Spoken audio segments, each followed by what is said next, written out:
UP के मेरठ में police थाने की सरकारी जमीन पर मस्जिद बने होने का खुलासा हुआ है। मामला खरखौदा थाना क्षेत्र का है, जहां पर राजस्व विभाग की पैमाइश के बाद पुलिस प्रशासन ने एक बड़ा कदम उठाया है। प्रशासन का यह दावा है कि थाना परिसर की सरकारी जमीन पर अवैध कब्जा करके मस्जिद बनाई गई है। पुलिस ने मस्जिद के इमाम को नोटिस थमाकर 7 दिन के भीतर मालिकाना हक के दस्तावेज दिखाने को कहा है। अगर तय समय में वैध कागजात नहीं मिले तो बुलडोजर चलना तय माना जा रहा है। उत्तर प्रदेश में सरकारी जमीनों और अवैध निर्माणों पर योगी सरकार का एक्शन लगातार जारी है।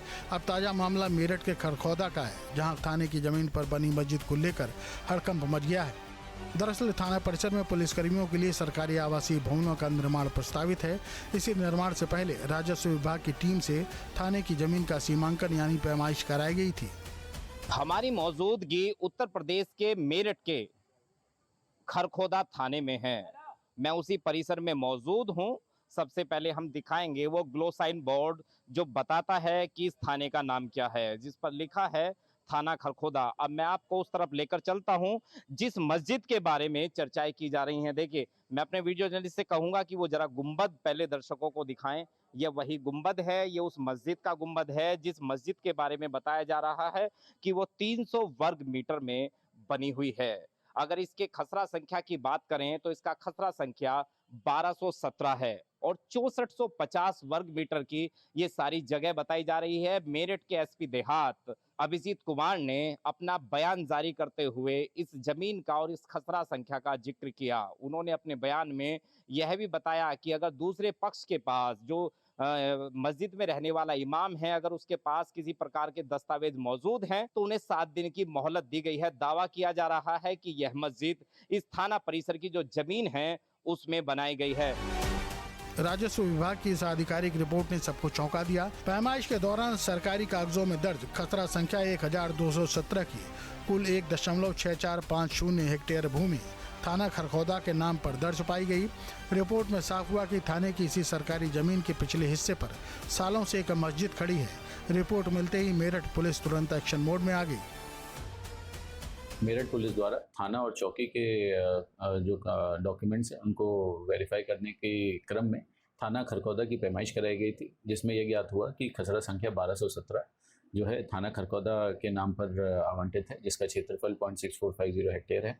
इसी क्रम में पीछे की तरफ इसी लैंड में एक मस्जिद का पहले से निर्माण है, जिनके इमाम को नोटिस दिया गया है और 7 दिवस की जो है मोहलत दी गई है कि जिनके पास कोई भी डॉक्यूमेंट है और जिनका जवाब जो है उसको प्रस्तुत करें, अन्यथा माननीय उच्चतम न्यायालय के निर्देशों के अनुसार इसमें अतिक्रमण हटाने की कार्रवाई की जाए। पुलिस ने मस्जिद के इमाम को थाने बुलाकर जब पूछताछ की तो उन्होंने मौखिक तौर पर इसे वक्फ बोर्ड की संपत्ति बताया। हालांकि वे मौके पर कोई पुख्ता दस्तावेज पेश नहीं कर सके। उधर स्थानीय मुस्लिम समुदाय और पूर्व जनप्रतिनिधियों का दावा है कि यह मस्जिद देश की आज़ादी से पहले की है और इस पर हैदरी मस्जिद नाम का पत्थर भी लगा है। वे इस मामले को लेकर कोर्ट में जाने की तैयारी में है। 219 साल पुरानी है मस्जिद, लेकिन ये पुलिस ने जो हमें नोटिस दिया है, हमारे इमाम साहब को दिया था, हमें नहीं दिया, कमेटी को। इमाम साहब ने हमें दे दिया नोटिस, कमेटी को देते। उसमें लिखा है कि आप ये जगह थाने की है, इसको खाली करो, नहीं तो हम कार्रवाई करेंगे। इससे जुड़े हुए क्या क्या दस्तावेज हैं आप लोगों के पास में? क्या जवाब देंगे आप आने वाले 7 दिन में? जवाब तो अब दस्तावेज तो अभी हम नहीं इकट्ठे करेंगे जो भी है, लेकिन उससे पहले जो हम पे दस्तावेज का यही है कि इसमें पत्थर लगा हुआ है, ये इतना पुराना है। फिलहाल तो ये अब इकट्ठे कर रहे हैं हम दस्तावेज जो भी होंगे। थाने की सरकारी जमीन बनाम वक्फ बोर्ड का यह दावा अब मेरठ में एक बड़ा प्रशासनिक और कानूनी मुद्दा बन चुका है। पुलिस ने साफ कर दिया है कि 7 दिन की मोहलत खत्म होने के बाद बिना वैध कागजात के किसी भी अवैध निर्माण को बख्शा नहीं जाएगा। अब पूरी तफ्तीश और सारा दारोमदार इमाम की तरफ से पेश किए जाने वाले दस्तावेजों पर टिका हुआ है। देखना होगा कि अगले 7 दिन में क्या मोड़ आता है और प्रशासन इस पर क्या अंतिम फैसला लेता है। Team news state.